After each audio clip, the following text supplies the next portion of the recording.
Hello everyone and welcome to the Ariella Edit. Hi Gemies!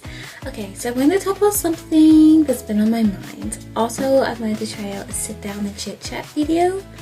Let's see how it goes.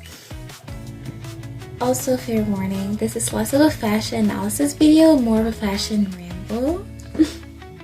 Lately, I've been wondering why we judge people so quickly based on aesthetics. By the way, I also wrote down what I wanted to say. So if it looks like I'm reading from a script, I am, because I read it out. I don't know how to do this, okay? Give me a moment. But anyways, but also the assumptions that we attach to fashion. Like, why does one outfit get described as classy and then the other one gets described as tacky? Why does one woman get called elegant while the other one gets called attention-seeking? Why do we assume certain aesthetics are sophisticated, intelligent, respectable, and authentic, or even morally superior to others? I see this a lot on TikTok. Because the more I think about it, the more I realize fashion isn't really just about clothing. It's about stories, it's about assumptions, and it's about social meanings we attach to things that are ultimately just pieces of fabric. Fashion is one of the first things people notice about us. Before we speak, before we explain ourselves, and before people know anything about our personalities, they see how we're presenting ourselves. And within seconds, people start forming opinions, not necessarily because they're bad people, it's just something humans do. We categorize, we make associations, we look for clues. The interesting part is that the clues we're using aren't objective. They're cultural, they're learned, and they're constantly changing. For example, there was a time when being tan was associated with outdoor labor and lower social status. Today, in many places, having a tan is often associated with leisure, vacations, and wealth. There's also, I'm not sure if it's a trend, but when I was also scrolling through TikTok, there was some black people talking about how people are using apps to make themselves dark skin. And how skin tones and stuff is just becoming a trend, like a fashion accessory. And that is, before we get into the whole entire thing of why that's a problem, I just find that so interesting. How did we get here? What led to that? Today, in many places, having a tan is associated with leisure, vacations, and wealth. The actual skin tone isn't what changed, the social meaning changed. Fashion works the same way. We tend to think of our aesthetic preferences are entirely personal, but they're shaped by culture, history, trends, media, and the people around us. And I started thinking about this because of my own fashion preferences. If you've been watching some of my videos, you probably know that I love hyper-feminine aesthetics. I love vintage Hollywood glamour, old Hollywood glamour, the bombshell curls. I love satin and silk and jacquard. I love pearls. I love feminine silhouettes. I love coquette fashion. Not Americana Lana Del Rey, Lolita. That's not my vibe. When I say coquette, I mean the pink and white TikTok version. I love bows and lace and all those details that make people roll their eyes and just be like, oh, it's too much. Anything that's excessively frilly is my thing. I was deeply into Japanese Lolita fashion subculture aesthetic when I was a young teenager. And now I've also been really into Garu. Oh my goodness. Oh my goodness. And it's great. It's great. I've been thinking oh, should I do makeup studio? But some people in that community, oh my goodness, how can be so harsh? The rules are so strict over there. And I'm like, oh my goodness, I'm just here to have fun. I also understand the appeal of Y2K fashion. I think my main thing definitely would probably be Juicy Couture. I don't like all the Y2K fashion, but I definitely see the appeal. It's very playful, and for some people it's very nostalgic, and to me, from the outside looking in, it just looks like a lot of fun. And yes, I also enjoy aesthetics that sometimes people dismiss as bimbo-esque. I really like those aesthetics too. That hyper feminine, hot pink, hot girl summer. I just love it. And it's not because I think people should be valued only for their appearance. Actually, one of the reasons I find these aesthetics interesting is because how strongly people react to them. Because if someone wears an oversized blazer, neutral colors, or understated jewelry, people often assume they're sophisticated, professional, mature, and intelligent. It's giving old money, it's giving CEO, it's giving blah blah blah. But if someone wears pink, rhinestones, dramatic makeup, or really feminine clothing, suddenly people start making very different assumptions about them. Not just like job-wise, but like their mental, their lifestyle, everything about them is just completely different assumption. And they could be living the exact same lifestyle, just a different aesthetic. And I've always found that fascinating, because why? Who decided that minimalism equals sophistication? Who decided that hyperfemininity equals frivolity? And those associations didn't appear out of nowhere. They're social ideas. And once you start noticing them, you see them everywhere. A lot of fashion conversations online are actually conversations about status. And they're just disguised as conversations about taste. I would like to insert also when people discuss like what they think is chic on TikTok, makes no sense. The whole conversation would be making no sense. And I got to a point where Loki was like, is this an inside joke? I think it's about status. I think it's like whatever someone thinks has status, it's like, oh, that's so chic. Even if the thing they're calling chic very much is not chic. It could be lazy. They're like, I associate this with status, and now that's chic. And that's how I sometimes be sitting there blinking, like, what are they talking about? Because it makes no sense sometimes. They're just disguised as conversations about taste. When people talk about looking expensive, looking classy, looking elegant and refined, they're often talking about social signals. And to be clear, I don't think anything's wrong with wanting to look polished. I actually really, really like that look. Like the Charlotte York type polish look. It's really cute to me. Also Hilary Banks from the original Freshman's Bel-Air.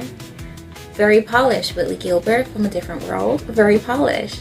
I would even say Olivia Pope from Scandal. Also very polished. I like the fashion. It is cute. I enjoy fashion. I enjoy aesthetics, and I enjoy putting effort into my appearance, if you guys can't tell. But I think it's worth examining why certain aesthetics become associated with higher status than others.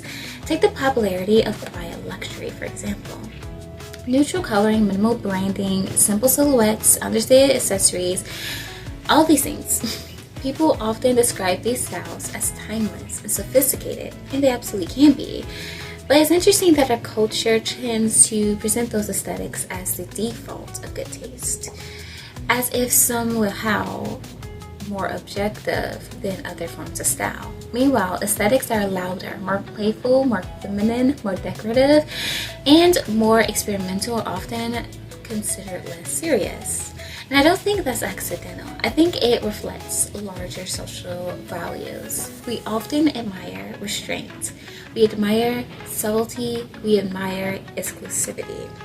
And those values frequently overlap with ideas about class, not because wealthy people all dress the same. They don't. They really don't. If you guys actually pay attention to like how it's so interesting, like when you actually research some of the people that are like legitimately bloodline old money, and you look at the way they dress, and then you watch those old money, how they're just old money videos, and you're like, nothing looks alike. Cute style though. It's still pretty, but really it's not accurate. And also realistically, if you were a Rothschild, are you really following dress code rules? Like you might pay attention, like if your parents say, oh, don't wear that, like you might listen to them. Like society, are you really? You don't need to do a social symbol, your name is enough. Anyways, but because certain styles become associated with social power, it's how this happens. It's not because all wealthy people dress the same. It's clearly just the social power thing. Once a style becomes associated with power, people start treating it differently. And suddenly what looks good starts becoming confused with what looks powerful. The two aren't always the same thing. Another thing I've noticed is how often people attach morality to aesthetics. Think of purity culture when it comes to fashion. That's a great example of morality being attached to aesthetics. Okay, I don't know. I feel like if I'm gonna keep referencing TikTok, I need to actually start saving the videos so I can like show you guys, because I know we don't all have the same timeline, but like just put purity, culture, fashion in the search engine and then come back to this. Anyways, and this is where the conversation gets really strange, because fashion preferences are often treated as character traits. People assume someone who dresses minimally is disciplined, someone who dresses modestly is virtuous, someone who follows trends is shallow, someone who likes luxury is materialistic, someone who enjoys glamorous fashion is vain, someone who doesn't care about fashion is authentic. But none of these things are automatically true. They're stories we've created. And yet, we repeat them so often that they start feeling like facts. This is one of the reasons I think fashion conversations become so emotional. We are rarely arguing about clothes. What we are arguing about is what the clothes symbolize. It's a story that they tell. The symbols matter. Which brings me to another aspect of fashion that I genuinely love. I love seeing people incorporate their cultural heritage into this modern day outfits and style. This modern day like normal everyday outfits, but they like include their cultural wear into it. Cool. So I hope I'm pronouncing everything right, but I've seen certain people from different cultures actually talk about this. There's this one Indian girl who was on my timeline. She was talking about a choli, wearing that top that are traditionally wear with saris, lingas, and palazzos. I'm so sorry. With like jeans and like as an everyday outfit. It's this other influencer TikTok. She had a top that looked like the top part of a hanbok, and she was wearing it with jeans and sandals, and that was like her look. And it was someone else from my culture. She was African American. She practiced hoodoo, and she painted her tips of her fingers indigo, and she wore it in symbols in black ink, and it went down her arm. And like that was like part of like her outfit, which I know that's like kind of a little bit different because it's not like a clothing piece, but like incorporating your culture into your everyday outfits. If we're going to call something chic, that's chic. And it's not because it's trendy, it's not because it's exotic, not because it stands out, but because it feels personal. That's authentic. When someone incorporates traditional jewelry, textiles, embroidery, silhouettes, or design influences that connect them to their family history, I think that's beautiful. Especially in a country like America, where so many people are navigating multiple identities at once. And I think fashion becomes especially interesting when it tells a story that can't be purchased. Sorry, I think my video just glitched. Okay. I think fashion becomes especially interesting. Yeah. So basically, when you incorporate your personal culture into your everyday looks, besides the fact they look super cool, it's a story about your family, your community, memory, heritage, and belonging. And to me, that's very different from simply chasing whatever aesthetic is currently popular online, and also subscribing yourself to a story that the clothes are telling that may not have been originally made to include someone that looks like you. When you put your cultural wear into your everyday outfits, you're kind of being the one telling the story. Like, you are now the writer. You're not purchasing someone else's story. If you get what I'm saying. You're writing it. Now it's yours. Now it's actually your own.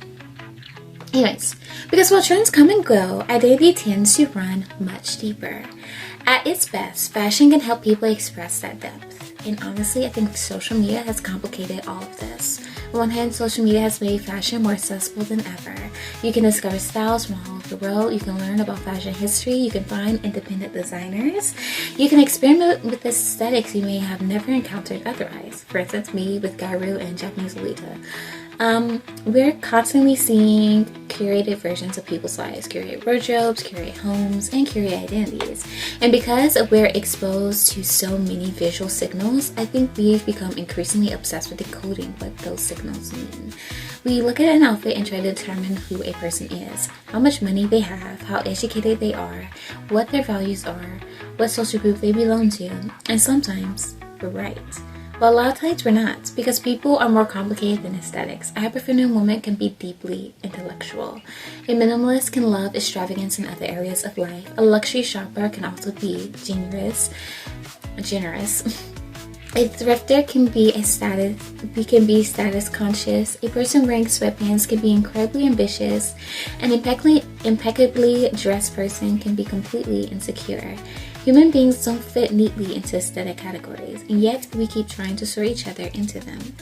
I think that's why fashion fascinates me, not because I believe clothes tell us everything about a person, but because clothes reveal what society believes about people. Fashion shows us our assumptions, our biases, our aspirations, and our values. The things we admire, the things we dismiss, the things we associate with success, intelligence, femininity, masculinity, wealth, authenticity, and beauty. Personally, once you start noticing these patterns, it is hard to stop.